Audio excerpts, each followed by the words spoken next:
말이죠. 마이크 잘 나오나요? 소리가 작은가? 좀 약한 것 같네. 자, 오늘은 그 교재 41쪽입니다. 개혁공사 등의 의무. 여기는 출제 비중이 4개 정도 됩니다. 그래서 각 금주행위, 확인설명, 거래계약 작성, 손해배상과 보증 이 정도가 이제 4문제, 각 한 문제씩 출제된다 보시면 돼요. 자, 그럼 기본적 윤리에 관한 의무를 보겠습니다. 41쪽에 지금 이건 우리 법 29조인데요. 조문 정도만 충실히 이해하시면 됩니다. 누가 이 의무를 부담하느냐 이 정도만 주의하시면 되는데 개혁공사 및 소속공사요. 이들은 전문 직업인으로서 지내야 될 품위를 유지하고요. 신의와 성실로서 공정하게 중개행위를 해야 한다 그랬어요. 그래서 이 두 가지 의무는 개공과 소공이 부담하는 의무고요. 중개보조는 이 의무가 있어요, 없어요? 없다는 얘기죠. 그래서 이 품이라는 것은 전문 직업으로서 품격과 위엄을 얘기하고요. 상식 있는 태도를 얘기합니다. 그래서 그 정도. 보조원은 이 의무가 없다. 그다음에 신의 성실로서 공정하게 중개할 의무가 있는데요. 이것도 역시 개공과 소공이 부담하는 의무고요. 그럼 신의 성실이라는 것은 상대방의 신뢰를 저버리지 말아라. 이른바 뒤통수 치지 말라는 얘기고 이거는 우리 민법에도 있지만 우리 법에도 있는 거예요. 그럼 신의 성실 원칙이라는 것은 사법관계 전반을 지배하는 대원칙입니다. 그렇기 때문에 개혁공사의 가장 기본적이고 본래적인 의무를 골라라. 그러면 신의 성실에 대한 공정중개 의무를 둘 수 있어요. 그래서 이 정도 이해만 해주시고요. 자, 그럼 이제 신의 성실이 나타나는 모습이거든요. 가볍게 보고 왔는데 공동중개가 많아요 지금. 갑의개혁공사 A였고 의뢰개혁공사 B였습니다. 둘이 협력을 하여 계약을 성사시켜요. 이때 A와 갑은 중개계약 당사자죠. 그러니까 당연히 A는 갑에 대하여 신의 성실 의무가 있습니다. 자, 그럼 B는 요거 A에 대하여 이 A는 갑에 대하여 신의 성실 의무가 있는데 요 을에 대하여는 없느냐 이 문제가 있어요. 을에 대하여도 있다는 거 우리 판례 태도죠. 이게 그래서 자신 간의 위탁 관계는 없지만 자신의 의뢰인과 거래가 되는 상대방에 대하여 신의 성실로서 공정하게 중개행위를 해주라는 겁니다. 나아가서 B도 을에 대하여 신의 성실 의무가 있어요. 중개계약 당사자니까. 그리고 이 B 역시도 갑에 대하여 신의 성실 의무가 있는 겁니다. 그래서 A, B가 공동 중개했다가 만약에 을이 손해입었잖아요. 그럼 신의 성실을 다하지 못했기 때문에 A는 B와 함께 연대하여 을에게 손해배상 책임을 지게 됩니다. 자, 그럼 이 정도 감만 잡고요. 이게 지금 판례를 소개한 건데 41쪽에 3번 판례 있죠? 찾았습니까? 자, 그럼 개혁공사는 중개계약을 체결하지 아니한 제3자에 대해서는 중개계약상의 책임을 부담하지는 않지만 직접적인 위탁관계가 없다고 하더라도 개혁공사의 개입을 신뢰하고 거래하게 되는 거래 상대방에 대하여 제3자에 대하여 신의 성실을 취지로 하여 권리 진위에 관해서 특별한 주의를 하는 등 업무상 일반적 주의 의무를 부담한다. 그냥 이해만 해두시기 바랍니다. 위탁관계는 없지만 신의 성실 다하라는 얘기입니다. 자, 그 다음에 명문은 없지만 선량한 관리자의 주의 의무라는 게 있어요. 그래서 이거는 줄여서 선관주의 의무라고 부르고 있습니다. 그래서 이거는 명문 규정이 있는 게 아니에요. 판례와 통설에 의해 인정된 의무인데 이게 개혁공사에 있다는 겁니다. 그럼 이 개혁공사에게 왜 선량한 관리자주의 의무, 선관주의 의무가 인정이 되고 있을까? 이건데 이 선관주의라는 것은 통상의 주의력이다. 이 정도만 이해하시면 돼요. 그래서 통상의 주의력을 가지고 중개 업무를 수행하라. 바로 이 얘기입니다. 그럼 이것을 왜 우리 판례가 인정했냐면요. 우리 부동산 중개계약이에요. 부동산 중개계약은 민법상 계약 중에 위임과 유사하다는 거예요. 위임은 여러분들 시험범위에 안 들어가 있거든요. 그래서 위임은 사무처리 계약을 얘기합니다. 그래서 법무사 사무실 가서 등기를 맡겼어요. 이거 위임이죠. 그러면 위임은 사무처리 계약이고요. 중개계약은 부동산의 판매를 위탁하고 있지 않습니까? 그래서 둘이 구조가 유사하다 이거예요. 그럼 위임에 있어서 타인의 사무를 처리하는 자, 이 자를 수임이라 불러요. 그럼 이 수임인의 지위와 우리 개혁공사의 지위가 유사합니다. 그럼 민법상 수임인은 어떠한 주의를 가지고 업무를 수행하도록 되어 있냐면 사무 처리하게 되어 있냐면 이자는 선량한 관리자의 주의를 가지고 사무를 처리하게 되어 있어요.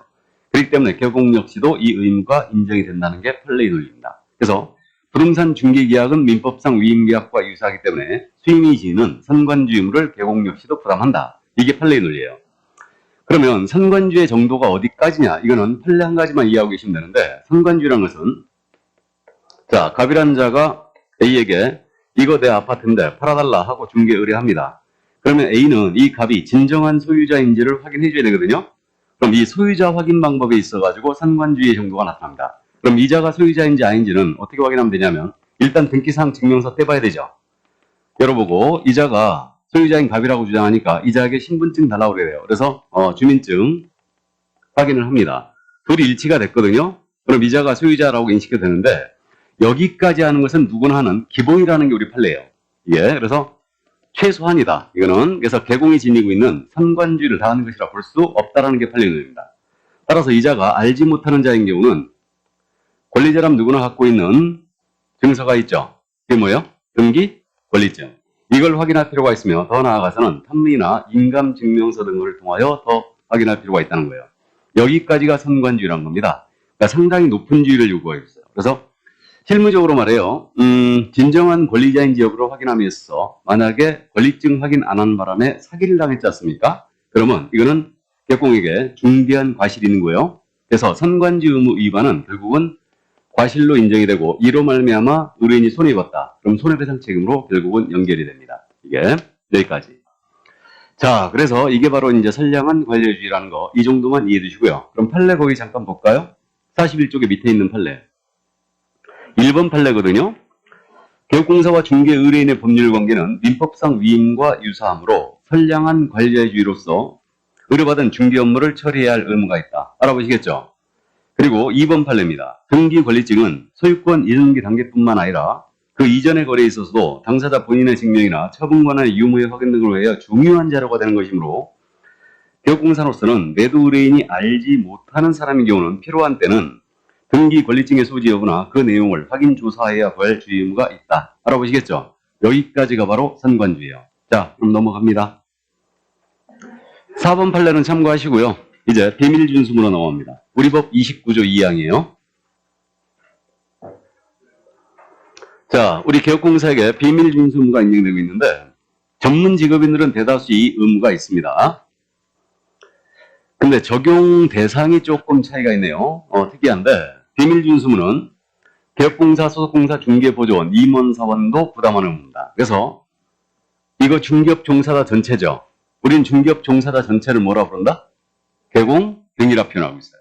그래서 중개업에 종사하는 자 전체는 업무상 알게 된 비밀을 누설하면 안 됩니다. 그럼 이것은 반드시 지켜야 될 의무는 아니에요. 예외가 있어요. 당연한 얘기죠. 뭐 비밀을 지키지 않아야 되는 예외가 본인의 승낙이 있다. 본인이 비밀로 할 것을 원치 않습니다. 그럼 비밀 안 지켜도 됩니다. 그리고 다른 법률에 의해서 강제가 된다. 즉 형사 절차나 민사 절차상 증인 출석하잖아요. 그럼 이때는 지킬 의무가 없어요. 또 세법상 세무조사를 당하잖아요. 그럼 이때도 지킬 의무가 없습니다. 그리고 우리 법상 고지할 의무와 비밀을 지킬 의무가 충돌했어요. 그럼 이때는 우리는 고지 의무가 먼저라고 해석합니다. 예를 들어서 물건의 소송이 제기된 사실이 있는데 이 사실을 의뢰인이 숨겨달라고 합니다. 근데 이거 소송 제기된 사실은 대단히 중요한 사실이죠. 근데 이것을 비밀을 합치고 지키면 안 된다는 얘기죠. 그러니까 이거는 고지할 의무가 먼저예요. 그래서 이 정도만 이해하시고. 그래서 비밀준수무는 반드시 지켜야 될 의무는 아니에요. 이 정도만 감 잡고요. 언제까지 지켜야 되느냐 문제가 있는데 이거는 업무를 떠난 후까지도 지켜야 돼요. 그러니까 이거는 죽을 때까지 지켜야 될 의무죠. 그러니까 한 번 알게 된 비밀은 무덤에 갖고 가셔야 됩니다. 그래서 중개업을 폐업을 하든 소속이나 중개보조인 직을 사임하든 관계없이 이거는 무덤에 갖고 가셔야 돼요. 자, 그 다음에 이제 이거 제재를 꼭 기억을 해 두시는데 만약에 비밀준수무를 위반했지 않습니까? 그럼 1-1이에요. 그래서 1년 이하의 적 또는 1,000만 원의 벌금에 처하게 됩니다. 이건데 이거는 반의사 불벌죄예요. 이 반의사 불벌죄란 말은 의사에 반하여 처벌할 수 없는 범죄란 뜻이에요. 그럼 이 의사가 누구 의사냐면 피해자의 명시한 불처벌의 의사표시예요. 그래서 피해자가 처벌을 원치 않는다. 이렇게 그럼 불처벌의 의사표시를 해버리면 그 의사에 반하여 처벌할 수 없게 돼요. 그래서 비밀로 설랑한 피해자가요. 개공 등이 깊이 반성을 하고 있으니까 나는 처벌을 원치 않습니다. 라는 의사표시를 해버리면 그 의사에 반하여 처벌할 수 없는 범죄예요. 그럼 거꾸로 비밀을 누설당한 피해자가 가만히 있었거든요. 그럼 처벌된다는 얘기죠. 가만히 있으면 처벌해요. 근데 명시적으로 처벌하지 말아달라라고 털썩거리면 이때는 처벌을 못하게 됩니다. 이게 바로 반의사 불벌죄예요. 이거와 똑같은 형법상의 문제가 폭행이 있다고 그랬죠. 폭행. 그래서 사람 지업해가지고 경찰서에 잡혀가면 피해자하고 합의를 봐오라고 합니다. 폭행이 바로 관원서 불벌죄예요. 그래서 이제 합의가 되면은 합의서가 제출이 되잖아요. 이후 면 형사상 일체 책임을 묻지 않겠다. 이런 합의서가 제출되면 절대 폭행으로 처벌하지 못합니다. 여기까지. 이게 바로 비밀누설죄였어요. 그럼 지금 1년짜리 징역사유가 나왔으니까 이거 꼭 암기해야 되거든요. 그러면 1년짜리 1-1은 어떻게 되냐면 1년 동안 이양사칭하는 거 안 되죠. 표정을 시비 거는 것도 금지입니다. 이양사칭, 표정 시비 금지. 이게 1년짜리예요. 자, 그럼 기억만 더듬어봅니다. 이거 암기하시라고 제가 반복하는 거 아닙니다. 일단 이양사칭, 표정 시비 금지가 기억이 나란 얘기예요.